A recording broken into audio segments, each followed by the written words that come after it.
Você e eu estamos estudando a série SOT.32, Refutação contra Reperder-se. Ela está no canal youtube.com/c/ssttteo, na playlist criada Soteriologia 2. SOT.32J, Refuto da Reperdição. Então estamos fazendo um estudo refutando versos que os inimigos da doutrina ensinada na Bíblia, que uma vez salvo, Deus preserva eternamente salvo. E agora vamos ver passagens que eles usam erroneamente, mas na realidade são referentes aos israelitas durante a tribulação. Essas passagens são Mateus 22, de 1 a 13, Mateus 24, 13, Mateus 24, 45 a 51, Mateus 25, 1 a 13, Mateus 25, 14 a 30 e Lucas 13, de 23 a 30. Respondendo a quem perguntar, Célio, como você escaparia dessas passagens onde Deus diz que um crente das igrejas pode perder a salvação? Ele deu, mas pode perder. Resposta. Em primeiro lugar, 5 dessas 6 passagens lidam com aqueles israelitas não salvos, não crentes, que sobreviveram e chegaram ao final da tribulação. O que estamos ensinando é que a Bíblia profusamente ensina que o crente das igrejas plenariamente estabelecidas, não igrejas em transição, igrejas constituídas majoritariamente por gentios convertidos, a esses Deus deu o ensinamento que é Ele que preserva a salvação, mesmo que sejamos fracos e infiéis. Não queremos ser fiéis, mas não conseguimos sempre. E Ele preserva a nossa salvação, não importa o que fizermos, porque Deus permanece fiel, mesmo que sejamos infiéis. Mas essas passagens não se referem a crentes da dispensação das igrejas locais de gentios convertidos. São referentes a israelitas. Esses israelitas estavam na tribulação, no período da tribulação, onde as 2 testemunhas vão pregar, onde os 144 mil judeus, machos, virgens, das 12 tribos de Israel vão pregar por toda a terra. E judeus aparentemente pareceriam ouvir esses testemunhos, mas na realidade teriam o coração dado ao anticristo. Não estariam preparados para encontrar o Messias de Israel quando ele retorna. E Jesus usa o método das parábolas para relatar essa triste verdade em cada uma dessas 5 passagens. Primeira passagem, a parábola do recusante do convite, o recusador do convite, o recusador das vestes nupciais, e que depois tentou participar das bodas. Então vamos ler toda a parábola, Mateus 22, começando do verso 2. Foi assemelhado o reinado dos céus. Vou fazer uma interrupção aqui.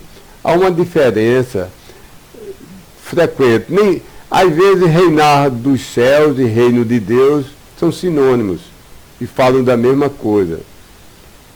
Mas, às vezes, há uma diferença entre o reinar dos céus, se referindo mais apropriadamente ao reino milenar de Cristo em pessoa, reinando sobre toda a terra, e o reinado de Deus, que é o conjunto de todos os salvos de todos os tempos, homens, os anjos e outros seres angelicais.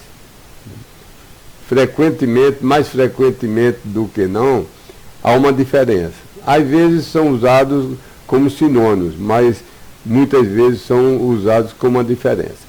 Mas voltando ao texto, foi assemelhado o reinado dos céus a um homem, um rei, que fez uma festa de casamento para o seu filho, e enviou os seus escravos a chamar aqueles, tendo sido convidados para dentro da festa do casamento, e estes não queriam vir.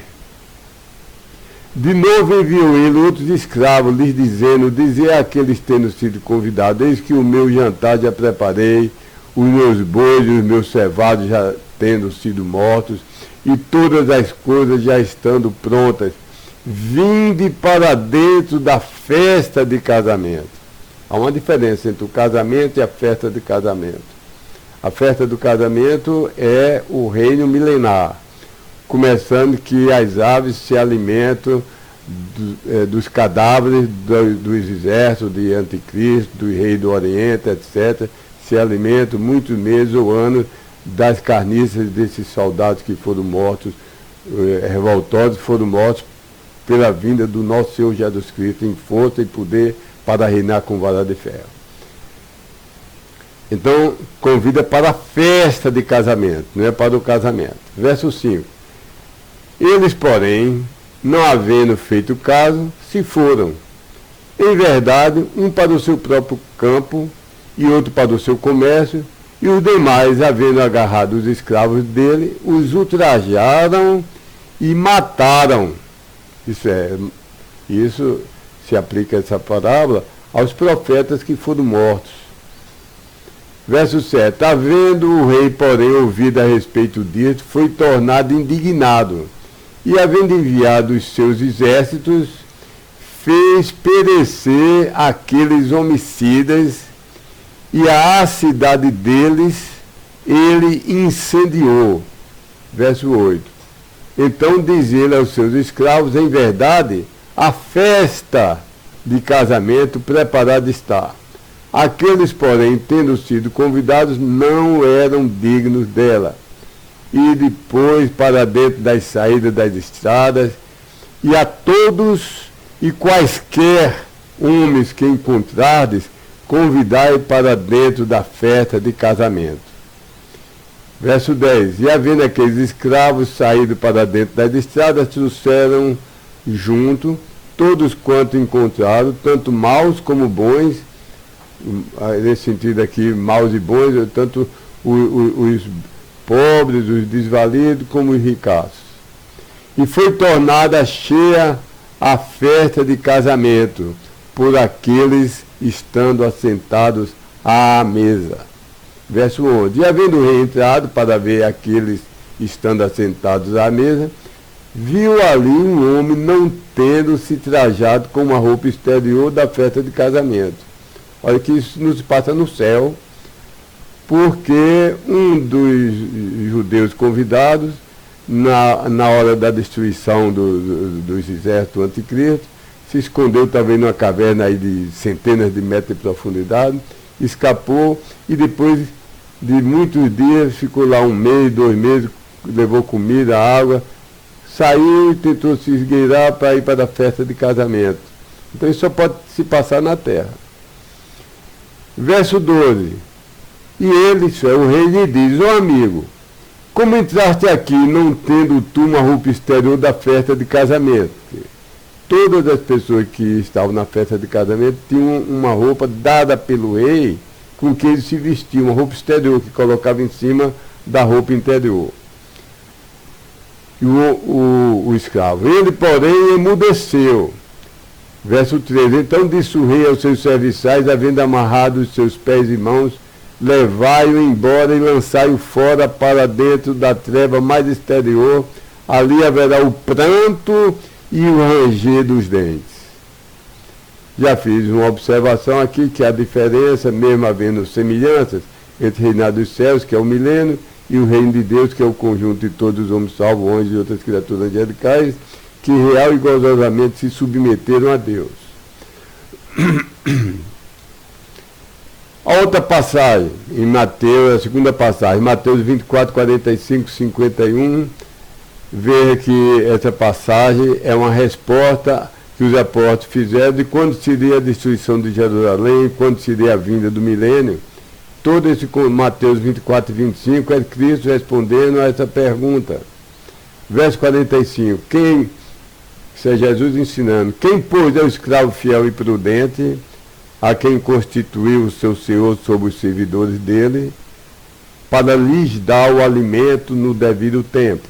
Bem-aventurado é aquele escravo a quem vindo o seu senhor ele achará fazendo assim. Em verdade vos digo que sobre todos os seus bens o constituirá. Se porém disser aquele mau escravo no seu coração, tarda o meu senhor a vir, e começar a dar repetidas bastonadas nos seus companheiros escravos, e a comer e beber com os que estão se embriagando, virá o senhor daquele escravo em um dia em que ele não o espera, e numa hora em que ele não sabe, e o cortará em dois, e destinará a sua porção ser juntamente com os hipócritas, ali haverá o pranto e o ranger dos dentes. Novamente, isso se aplica a judeus, não tem nada a ver com se dizer que um salvo da dispensação das igrejas de gentios convertidos, um salvo a quem Deus prometeu a vida eterna e diz que ele é quem preservará. Não tem nada a ver essa parábola com se dizer que o crente da dispensação das igrejas, salvo, pode perder a salvação que Deus prometeu, que é eterna, e que ninguém o arrebataria da mão dele, Cristo, e da mão do Pai. Não tem nada a ver. Terceira passagem, a parábola das 10 virgens, que é tão mal aplicada como se fosse referente à espera pelo arrebatamento, mas não é isso. Todas essas parábolas de Mateus 24 e 25 se aplicam ao final da tribulação. Nenhuma esses sinais, dessas coisas, se refere ao arrebatamento. O arrebatamento não precisa de sinais. A próxima coisa que ouviremos será o som da trombeta, e a próxima coisa profética que nossos olhos verão será o nosso Senhor vindo nas nuvens para nos arrebatar. A segunda vinda dele até a terra é somente ao final da tribulação, não tem a ver com o arrebatamento dos salvos de entre as igrejas. Vamos ler essa parábola das 10 virgens. 25, verso 1. Então será assemelhado o reinado dos céus, isso é o milênio, a 10 virgens, as quais, havendo tomado as lâmpadas delas, saíram ao encontro do noivo, e 5 provenientes de dentro delas eram prudentes, e 5 eram insensatas. As que eram insensatas, havendo tomado as suas lâmpadas, não levaram azeite consigo mesmas. As prudentes, porém, levaram azeite nas suas vasilhas com as suas lâmpadas. E tardando o noivo, todas elas toscanejaram, cochilaram e dormiam.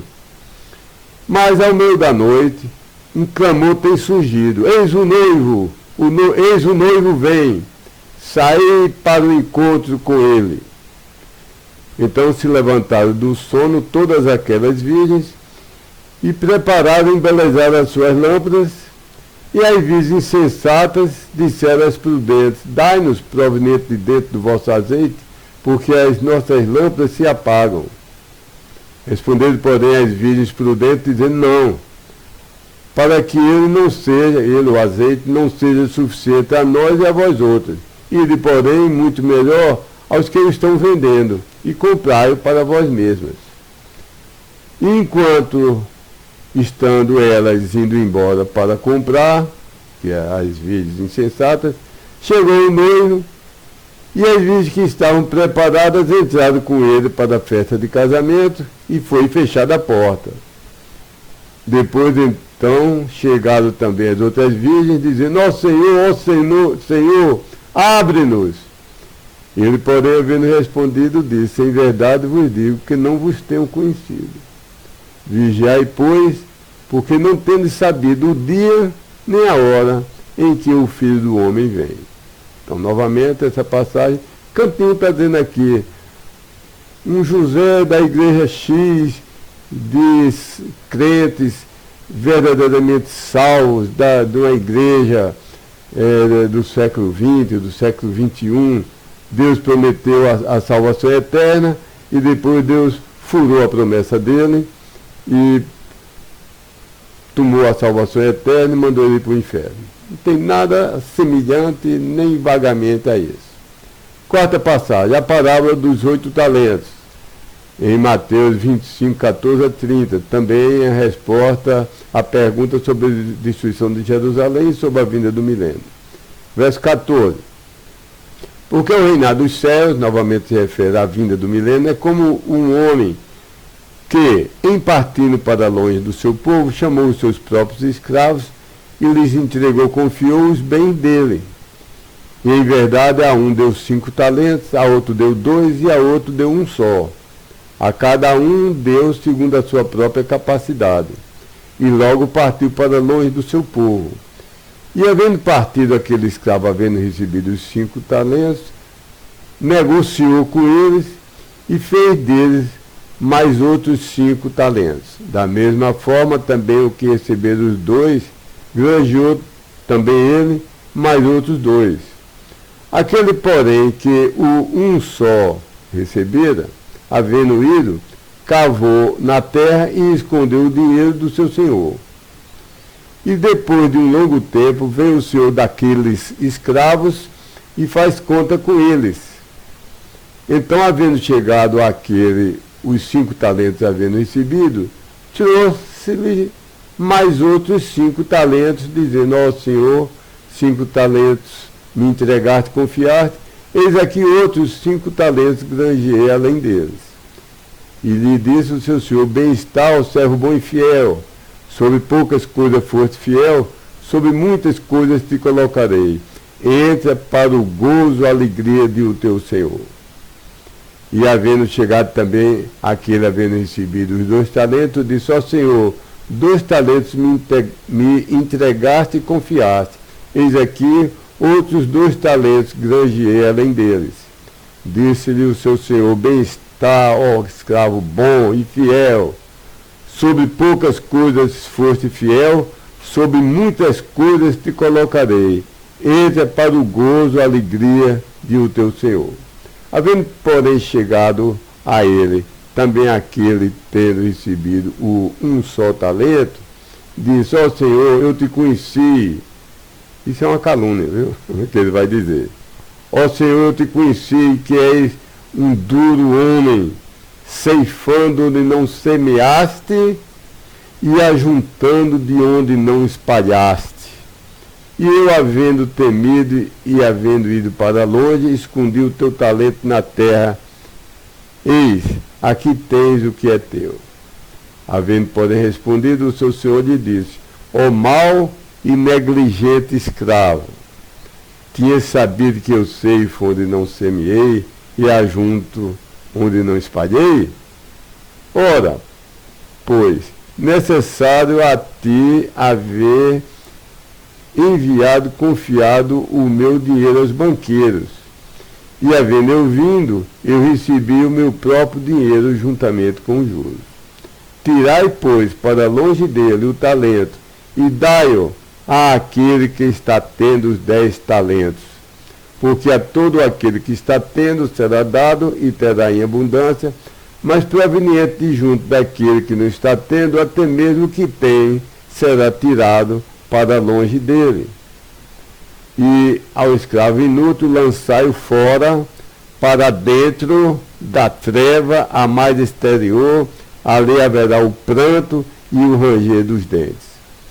Novamente se refere a judeus dentro da tribulação, evangelizados pelas 2 testemunhos, 144 mil judeus, mártires e virgens das 12 tribos de Israel, que não demonstraram fé com obras. Fé desses judeus, dessas 5 passagens, era a fé falsa, da boca para fora.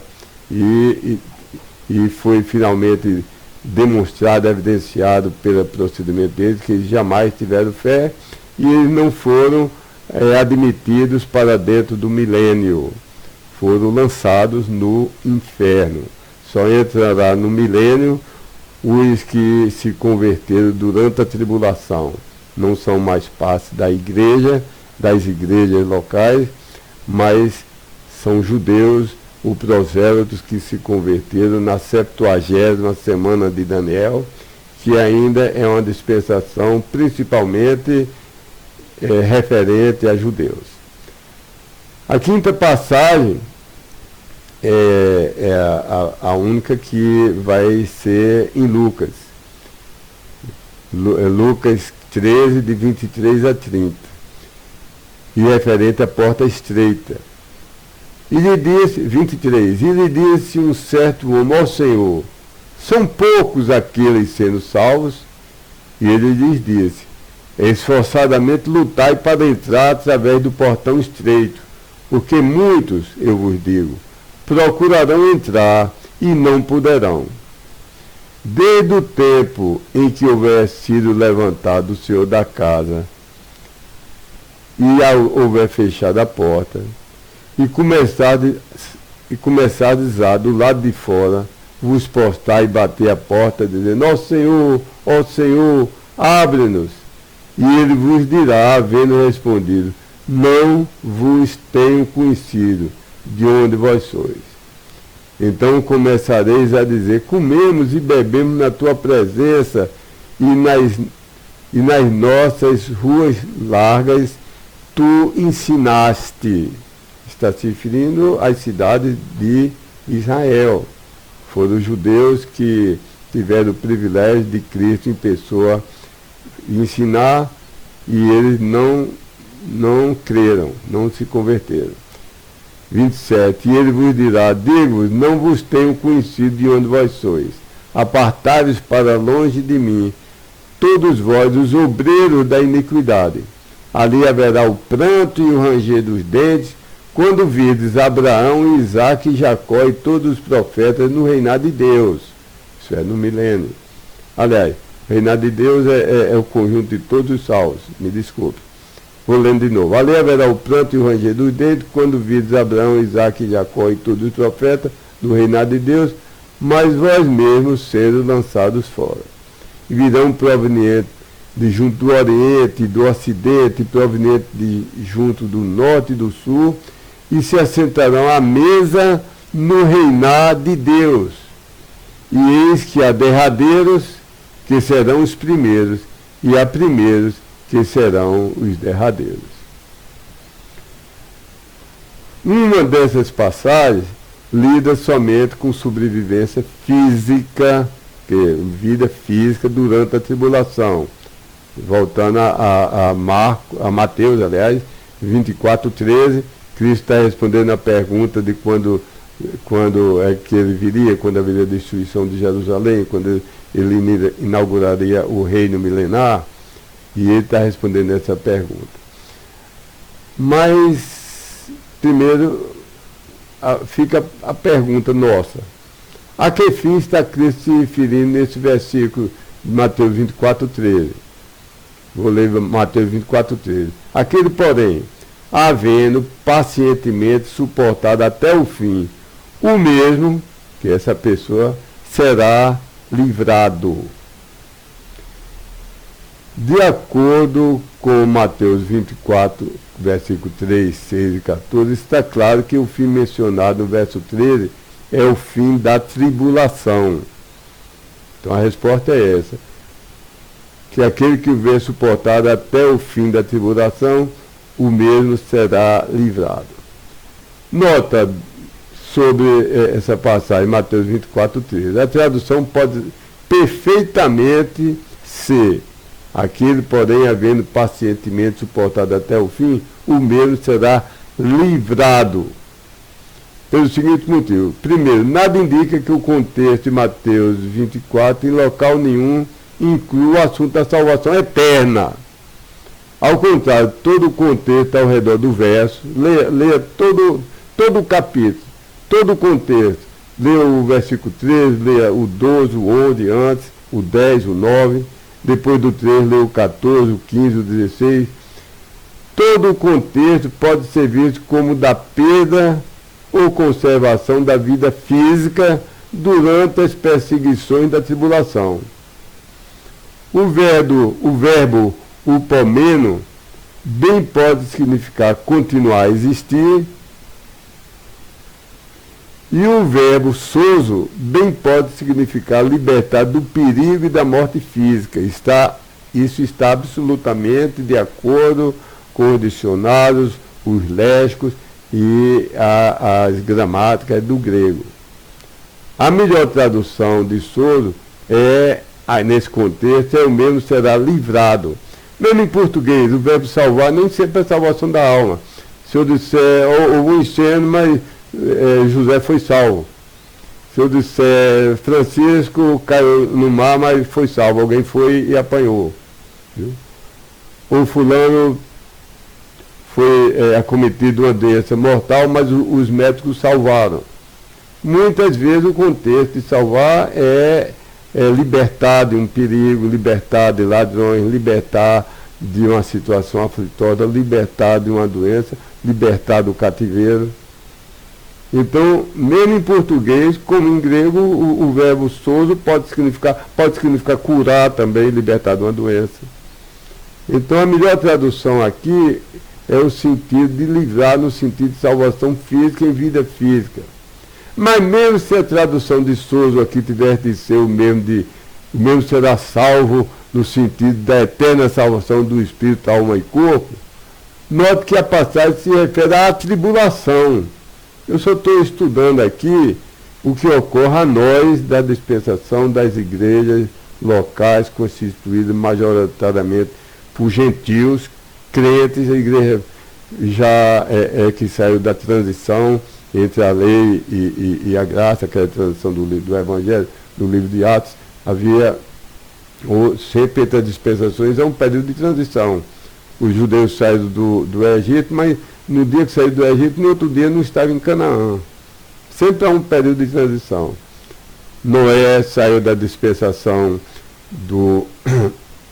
da consciência, e antes de entrar na dispensação do governo humano, onde começou a haver a lei, inclusive a pena de morte, onde a pessoa, antes cada um fazia o que queria.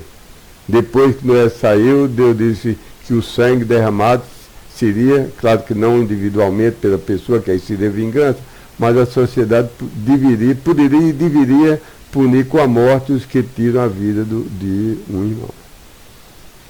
Mas entre a dispensação da consciência e do governo humano, Noé passou um tempão na arca, numa transição, sempre há uma transição.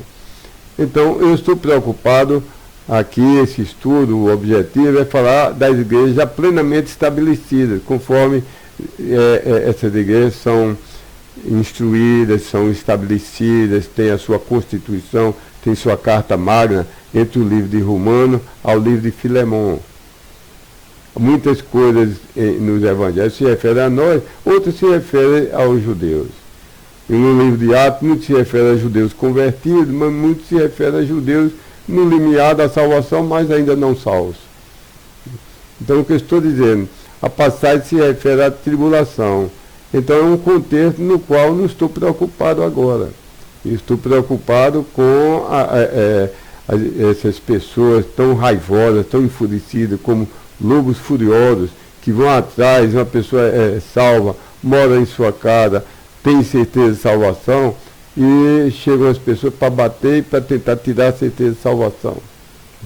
Então, meu contexto é só esse, e eu estou dizendo, mesmo se Souza deve ser traduzido como salvo no sentido de salvação eterna, fica fora, nem merece começar a nos impressionar, porque está em outro contexto, não está na nossa dispensação. E esse contexto todo, tudo que nós falamos, lembre que Mateus 24 e 25 é a resposta. Ficou grande a resposta, mas a resposta a uma pergunta pequena. Os apóstolos perguntaram em Mateus 24:3: qual será o sinal da tua vinda e do fim do mundo? Eles nem sabiam o que era arrebatamento, que arrebatamento foi um mistério que só foi revelado. Mistério é aquilo que Deus tinha no seu conselho, na sua mente, mas nem os anjos, nem os profetas, nem sequer desconfiavam daquilo. Então, quando Deus decide, Deus revela. A igreja era um mistério, a gente sabia que ia haver salvação de gentios, como houve a salvação de Naamã, mas que gentios e judeus, uma vez convertidos em formar um só corpo, que é da igreja, era um mistério que só foi revelado depois. Nós sabemos da segunda vinda de Cristo, mas o arrebatamento é um mistério que só foi revelado em 1 Coríntios 15 e em 1 Tessalonicenses 4 e 5. Então, essa pergunta dos discípulos, eles nem sabiam de arrebatamento, ele está perguntando qual será o sinal da tua segunda vinda, quando vem para reinar por milênio, e do fim do mundo. Não é que o planeta Terra vai acabar, mas esse sistema iníquo vai ser terminado e vai reinar o príncipe da paz sobre cada centímetro quadrado do planeta Terra. Viu? Segundo motivo, mesmo se o contexto fosse de salvação, se perseverou, então será salvo, não garante. Repare, se a frase fosse assim: se perseverou, foi fiel, foi santidade perfeita, fidelidade perfeita, sem uma falha, até o fim, então será salvo. Mesmo se fosse assim, isso não garante que, se não perseverou perfeitamente, então não será salvo. Do mesmo modo, preste bem atenção, isso é lógica simples. Se eu disser, se é gavião, então voa. Eu não estou explicando, aliás, implicando, eu não estou sugerindo que se não é gavião, então não voa. Presta atenção, viu? Uma coisa, uma frase. Se não isso, então isso, aliás, uma frase, se isso, então aquilo, não garante que se não isso, então não aquilo. A prova é essa. Você tem, se é um gavião, então tem asas e voa. Não estou dizendo que se não é gavião, então não voa. Porque as andorinhas não são gavião, mas voam. A águia não é gavião, mas voa, etc. E mesmo que isso fosse garantido nesse verso sobre a tribulação, relembraríamos que isso que se aplicaria na tribulação, se fosse possível que uma imperfeição de santidade e de fidelidade fizesse perder a salvação, que Deus disse que era eterna, isso não implicaria que o que ocorre na tribulação ocorre na nossa atual dispensação. Mais um argumento. O verso não é uma afirmação explícita e indiscutível, tal como somente aquele que creu e foi salvo, depois jamais fraquejou, nem cedeu, e se fraquejou um pouquinho, mas morreu arrependido, então morreu no estado de santidade perfeita, e morreu em plena fé, sem jamais ter caído, ele será salvo do inferno e irá para o céu. O passagem não diz isso. Contraste com a indiscutibilidade da preservação da salvação eternamente, porque é promessa de Deus, e quem em Deus não crê nas suas promessas, mentiroso faz, como diz em 1 João. Contraste isso com a clareza, a explicitude, como é categórico, quando é categoricamente afirmada que a salvação é pela graça de Deus. Veja Efésios 2, 8 e 9, João 6, 37, João 10, 28 e 29, Romanos 8, de 35 a 39. Alguns crentes consideram essa explicação possível, mas improvável, e alegam que ela tende a ser uma tautologia. Quem chegar até o final vivo estará e ficará vivo. E alegam que isso é um pouco estranho, ainda mais no contexto do verso. E considero como melhor a seguinte explicação. consideramos mais coerente tomar perseverar como se referir na fé, que é incessante, acompanhada e validada por atos devidamente comprobatórios, e é melhor tomar salvo como se referir na salvação do inferno para o céu. Isso porque não está provado que todos os detalhes do método de Deus salvar e preservar pessoas sempre foram exatamente iguais nos mais finos detalhes de exteriorização de salvação ao da atual dispensação das igrejas locais. Há crentes que creem que na tribulação a salvação é pelas obras. Eu não creio assim. Eu creio que sempre a salvação é pela fé, nada mais do que a fé. A Bíblia nos leva a acreditar que os salvos da tribulação precisarão ter um tipo de fé verdadeira, isso aí está certo. Aquela que fora da dispensação das assembleias locais, Deus determinou que fosse comprovada por certo ato. Por exemplo, quem diz que aceitou Cristo na tribulação, mas vai lá no escritório do anticristo e diz, por favor, para não sofrer perigo, bota a sua marca aqui na minha mão, bota na mão e bota na testa. A fé desse é salva, eu acredito nisso. E então há quem acredita que pode perder salvação na tribulação. Eu não acredito. Acho que a fé que pseudo-fé, mas que manda colocar a marca na mão ou na testa, é falsa fé. A passagem não se refere à atual dispensação, mas sim à tribulação. Porque a pergunta foi essa: qual será o sinal da tua vinda e do fim do mundo? E se refere a judeus na tribulação.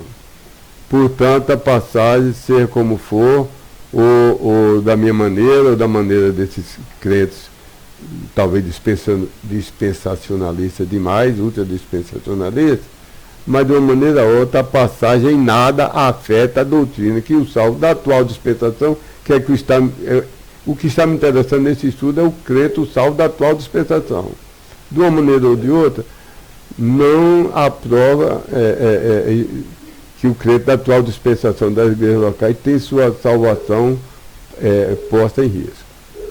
Meu amigo que está ouvindo, Deus abençoe para você entender. Se você tinha dúvida de preservação, que Deus manteria sua salvação por causa desses 6 versículos que nós estudamos aqui, você entenda que isso se aplica a judeus, lá noutra dispensação, no intervalo entre dispensações, lá na tribulação, e você repor, estuda os 114 versos que eu falei, que explicitamente, categoricamente, usando as exatas palavras, diz: se creu, se confessou, se arrependeu, se me recebeu, eu garanto, tem a vida eterna, vida que jamais acaba, nunca será arrebatado da minha mão nem da mão do meu Pai. Deus abençoe para você que crê na promessa que foi dada para essa dispensação.